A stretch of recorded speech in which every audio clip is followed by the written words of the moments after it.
What's in this library is just a tip of the iceberg.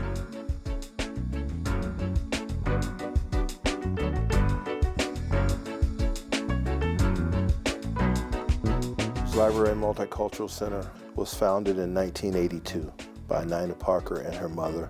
It started in the basement of the Mason Chapel AME Church here in Findlay, Ohio, and it started with one book that her mother gave her, and it's grown into volumes of books and tapes that number in the thousands.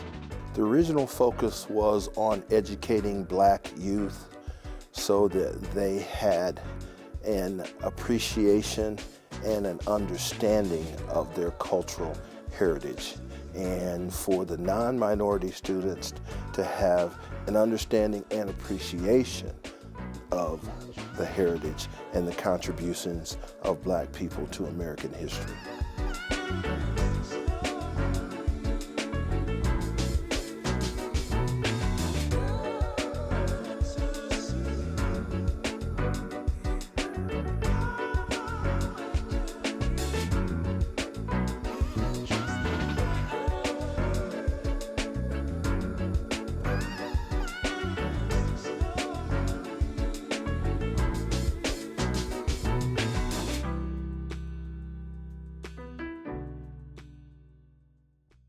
Nina grew up here from a child, and she experienced the Black students would be looked upon to ask the questions that were being discussed whenever they would discuss Black history.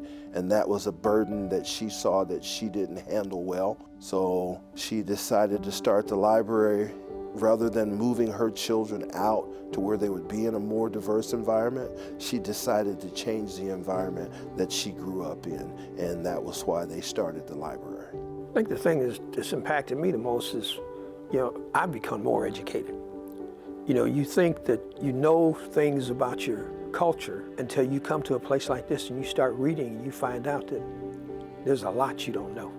You find out the truths. You grow up and you've been told things down through the years, and it's been etched in stone because it's never been challenged. When you come into a place like this, all of those truths and half-truths become challenged. This is educational to the youth at the lowest level. As we educate the youth, they in turn educate their family members and their friends. How I've grown with the Black Heritage Library and Multicultural Center is through community development. It's important for humans at any age to be exposed to any type of culture so we can understand people and have a different perspective.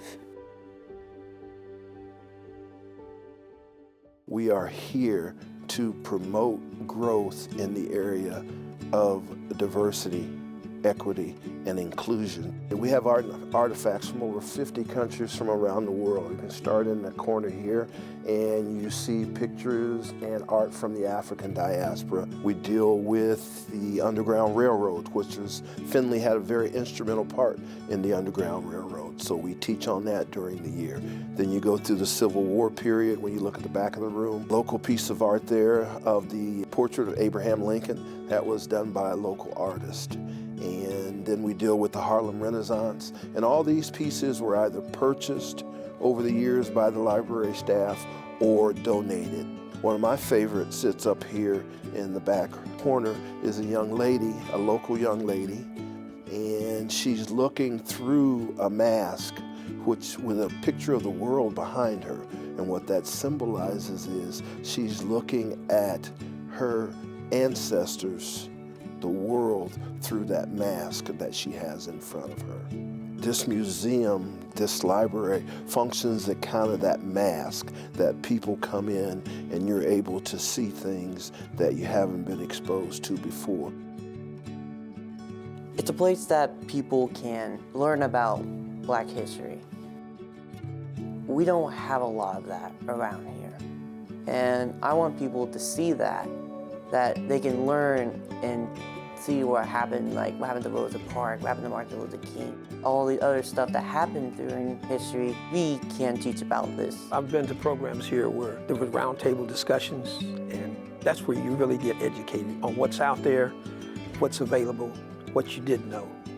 The dialogue it's raw, and when you come into those discussions, you have to have thick skin, but you also have to have an open heart and an open mind. And with that open heart and open mind, you blossom, you grow.